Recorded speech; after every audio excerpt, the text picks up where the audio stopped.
Hello and welcome to This Week in Big Sky Football presented by Jimmy John's. I'm your host, Carl Hunt, and today on our show we will have UC Davis head coach Dan Hawkins, Portland State safety Anthony Adams, and stats Craig Haley. Let's take a look back at some highlights from this past weekend. Number 12 and 14 Montana State rushes for 451 yards in its 45-14 win at Northern Colorado on the 11 Sports Game of the Week. Number 5 and 6 Montana came back from down 10-0 to beat Idaho 42-17 and control possession of the Little Brown Stein. Number 3 Weber State survives last-second drama by number 22 North Dakota to win 30-27 at home. Number 8 Sacramento State stayed calm, scored late, and won on the road at Northern Arizona 38-34. Eric Berrier had 406 passing yards in Eastern Washington's 48-5 win at Idaho State, and UC Davis registered a 45-28 win, backed by 3 rushing touchdowns from Lance Babb. The Big Sky has 4 teams in the top 10 of the Stats FCS and AFCA FCS coaches' top 25 polls. Weber State leads the way at number 23, followed by Montana at number 4 and 5. Sacramento State is ranked number 6, and Montana State is slotted number 10. Eastern Washington and UC Davis are both receiving votes. The Root Sports Offensive Player of the Week honor went to Eastern Washington quarterback Eric Berrier. UC Davis linebacker Nick Eaton earned Root Sports Defensive Player of the Week accolades, while Sacramento State kicker Devin Medeiros was named the Root Sports Special Teams honoree. Remember, Root Sports is the official television partner of the Big Sky Conference. When we return, UC Davis head coach Dan Hawkins will join us on the show. Stay tuned to This Week in Big Sky Football. Big Sky men's and women's basketball championships are headed to Boise. Buy your tickets now for a fun-filled week with basketball for all to enjoy. Purchase your tickets today by visiting BigSkyInBoise.com. That's BigSkyInBoise.com. At Jimmy John's, we want your sandwich to arrive freaky fast, so it's freaky fresh. So we only deliver within 5 minutes of our stores, and not farther. Click to order at jimmyjohns.com. 5 minutes is not a guaranteed delivery time. Actual delivery times will vary. We would like to welcome UC Davis head coach Dan Hawkins to our show today. Welcome, Coach. It's always great to have you on our show. Yeah, it's great to be here. You're in year 3 of coaching at your alma mater, and there have been so many changes since you played. When you drive around campus, how do you feel when you see the renovations that have taken place? Well, it's sort of interesting. There's a lot of campus that looks remarkably the same.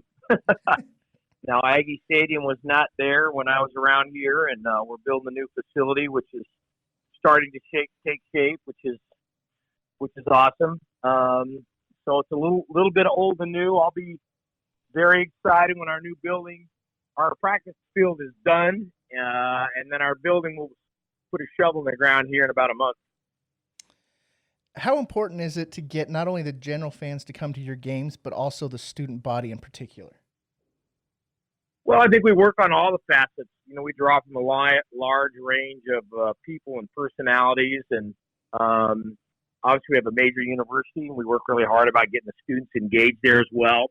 We've had pretty good crowds. I don't know what we've averaged this year, but I think they've probably been around 10,000 roughly per game, and it's a great place to watch a game. And so part of that's winning, part of that's exposure. Part of that's notification, but our athletic department and Kevin Blue doing a great job doing that. Linebacker Nick Eaton has had a solid freshman campaign so far for you this season and is on the Jerry Rice Award watch list. How has he evolved since he first stepped on campus? A lot of energy, really great smile, really super personality. He's explosive, athletic. I mean, he's what you want at that position. He can run, and he's very strong. Was a really good offensive player in high school as well. Young guys, you mentioned he's a redshirt freshman, but can really do a lot of things. Can play the pass, rush the passer, strong against the run. He's just great personality. One of the nice parts about your team is your ability to run and pass the ball successfully. What do you attribute that balance to?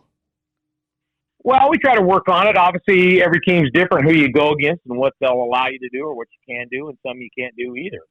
But we do feel like we've got one of the best running backs in the conference and one of the best quarterbacks in the conference as well, and a good quality group around him. And I think defense always travels, stopping the run and running the ball always travels. And you know, we certainly know that, but we also have a really talented quarterback and a good bevy of receivers.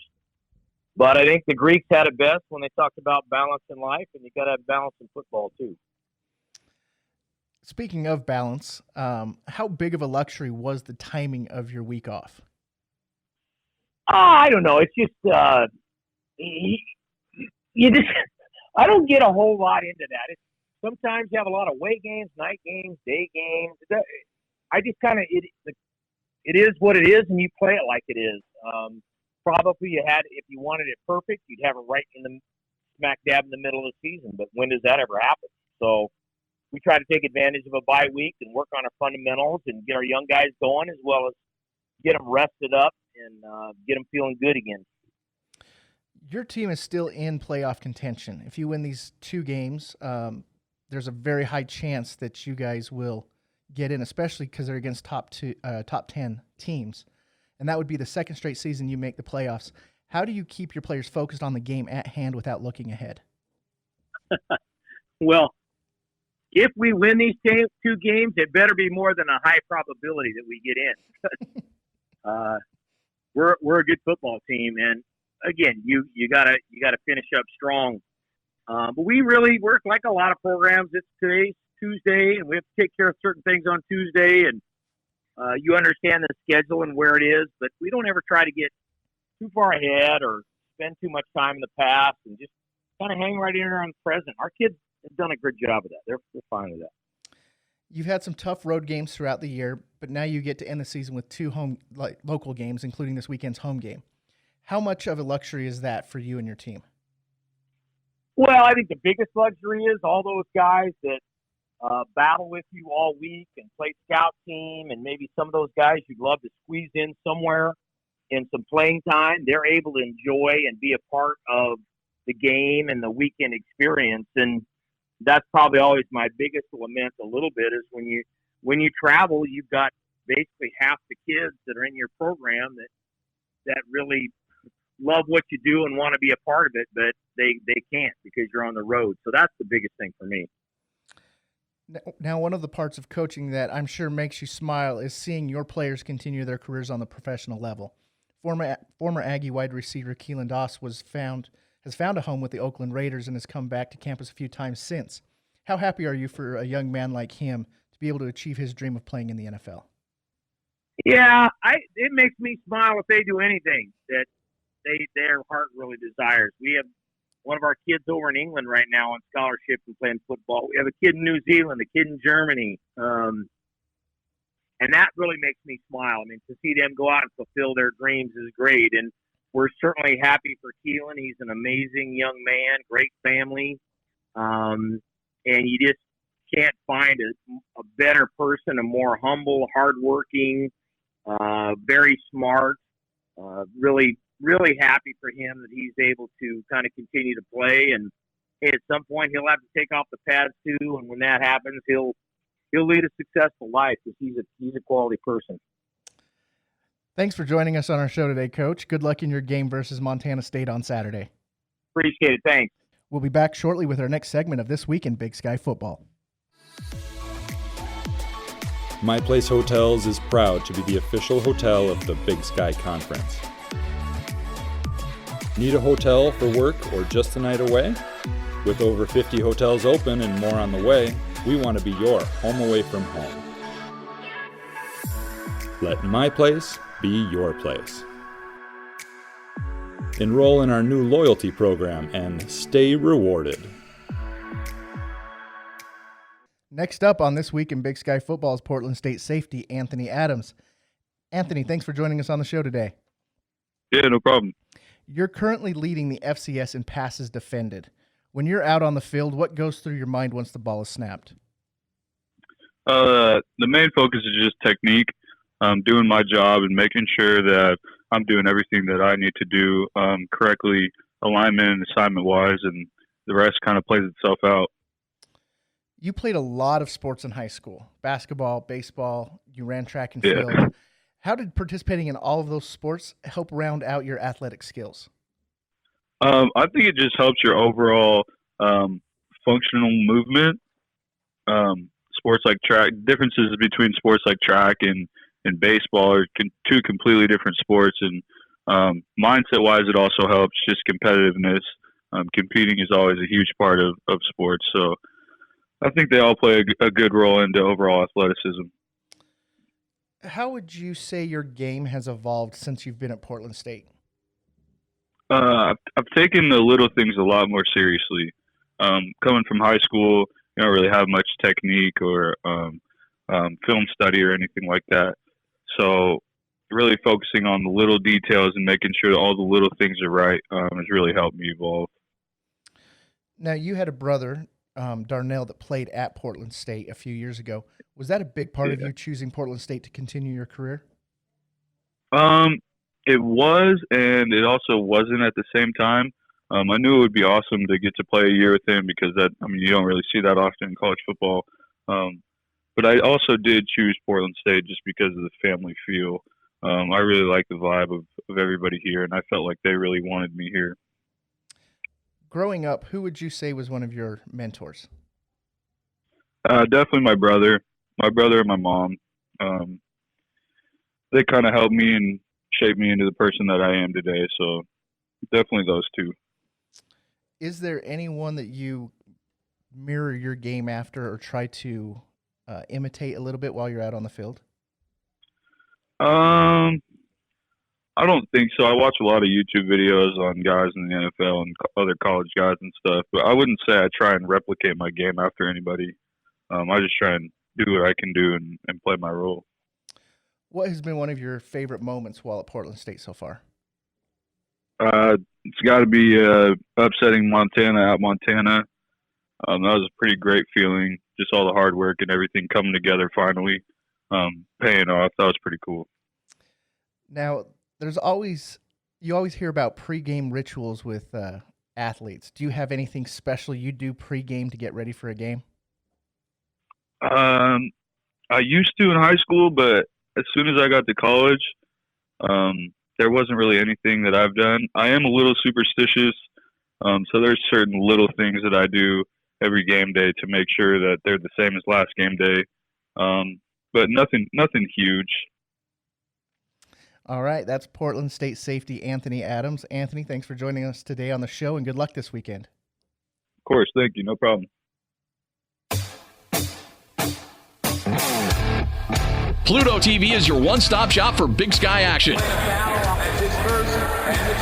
The leading free internet television service in America will stream live sporting events including up to 700 football, men's and women's basketball, volleyball, and selected soccer, softball, and track and field events. Simply go to Pluto TV to find games from several different sports. Pluto TV is your one-stop shop for all Big Sky action. It's time for the one and only Craig Haley from Stats to join us on our show. How are you doing this week, Craig? I'm doing well, Carl. Thanks for having me on. If football season isn't getting sports fans excited, I'm not sure what will. There were some amazing games across the board for college football last weekend. Did you anticipate North Dakota making it as hard as they did on Weber State as the game went down to the wire with the Wildcats winning by 3? No, I mean, obviously, North Dakota's a quality team, and they're a physical, kind of a close to the vest team, but no, their road results didn't really suggest this going in, and they've been great at home, undefeated in fact, but North Dakota's been struggling on the road, so they probably walk away from this loss, as a positive. Maybe if they win their next two, they'll definitely be in the playoff hunt. But no, I just thought Weber would take control at some point, and they really had to scrape by. The final minute to 2 minutes of the Sacramento State-Northern Arizona game was a roller coaster that left everyone in attendance and watching on TV in shock. What was going through your mind as those final minutes played out? Well, I'm sure you agree. It was one of those situations where you start jumping ahead in your mind, and you're already thinking about an onside kick even before that second to last touchdown because you knew Sac State was going to need it. I mean, it was definitely amazing that Pierre Williams he covered the kick, and then he also went on to score the winning touchdown. I mean, I just think it makes you believe that this is Sac State's year, that it's a charmed year. Was there an individual last week in the Big Sky that you thought really stepped up for their team? Oh, no doubt. I mean, just mentioning the Sac State game. I mean, you have to give credit to Jake Dunaway. I mean, with Kevin Thompson, their starting quarterback sideline. I mean, he had a great performance stepping in. I mean, that stands out. I mean, it was great to see, Dalton Snead back in the lineup, coming off the bench for Montana. They definitely needed that lift. But, you're going to get that anywhere. Yolonzo Gilliam was a workhorse for UC Davis in their win, almost 250 yards. And he's just a fabulous player. So, in the Big Sky, you think offense, and a lot of times guys step in and really light it up. South Dakota State fell to Illinois State last weekend. Was that a shocker, and what does that loss mean for the Jackrabbits? Surprise, yes.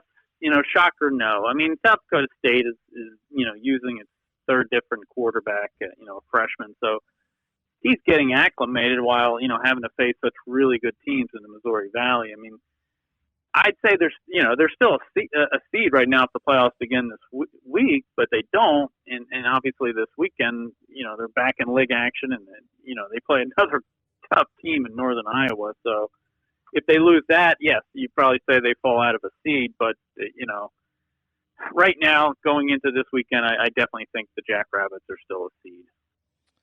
There are so many teams that are coming and going in the bottom half of the FCS polls. Does that make the committee's decision that much harder in 2 weeks when they try to decide who should get those final spots? I'd say so. I mean, the committee members, they already know going in that the final choices are the toughest. I mean, they want to see the list of candidates become more manageable. I can say this, though. I mean, sometimes the scenario changes quickly. I mean, one way or the other, depending on how it looks going into the weekend. I remember 2 or 3 years ago when the picture really cleared up on the final Saturday because, it almost pared itself down. But right now, there's probably too many teams in the mix, and it looks like those final choices will be really tough on the committee. Speaking of the NCAA's Football Championship Committee, what did you think of their top 10 ranking last week? Overall, it was solid, Carl. I mean, I did have Montana State as my number 10 team, not the committee's choice, which was New Hampshire. But I also had New Hampshire as number 11. So I think you probably could have made a case either way. Obviously, Montana State got the win. New Hampshire lost to James Madison, and it dropped. So overall, though, I mean, it was a strong list, stronger than it's been in past years. It would be much better if they did this week to week like they do on the FBS level, but unfortunately that was the only reveal. Stats announced the Jerry Rice Award winners last week, along with the Peyton and Buchanan updated lists. Well, the Rice Award has, it's been great because we've had some winners who had immediate results on the next level, and led by Cooper Kupp, but then you have guys like Chase Edmonds, Terrence West.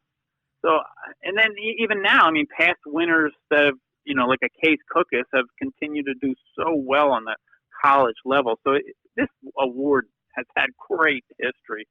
I mean, I think this year is as strong as any. I mean, you have players like, Trey Lance, the North Dakota State quarterback, who's doing so well, leading their dynasty. And, Albany has a quarterback who's leading the FCS in touchdown passes. That's Jeff Undercuffler.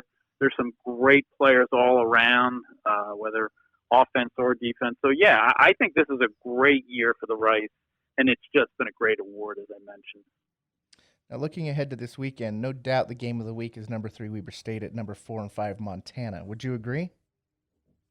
In the Big Sky, for sure. I mean, as you know, Weber can clinch the automatic bid. Montana can tie at first place. It's just huge all around, and everybody's paying attention to it. I mean, the great thing of this time of the year is you're going to have similar games in other conferences because it just means so much, with playoffs and conference titles on the line. So, I mean, there's a great slate of games this week, and for sure, Weber, Montana, everybody's, eyeing that one up. All right, that's Craig Haley of Stats. Thank you, Craig, for joining us, and as always, have a great day. Carl, I appreciate it. Enjoy all the games. Big Sky fans, make sure you download the Pluto TV app on your smartphone, tablet, or TV, and check out our new channel lineup in the 500s. Northern Colorado at North Dakota, Northern Arizona at Southern Utah, Sacramento State at Idaho, and Eastern Washington at Cal Poly can all be watched on Pluto TV this week. Montana State at UC Davis is the 11 sports game of the week and can also be viewed on Pluto TV. The game is scheduled for 4 p.m. Pacific Time kickoff in Davis. The Root Sports Game of the Week features Weber State at Montana. Kickoff is scheduled for 1 p.m. Mountain Time at Washington Grizzly Stadium. Thanks again to UC Davis head coach Dan Hawkins, Portland State safety Anthony Adams, and Stats Craig Haley. Enjoy this week in Big Sky football.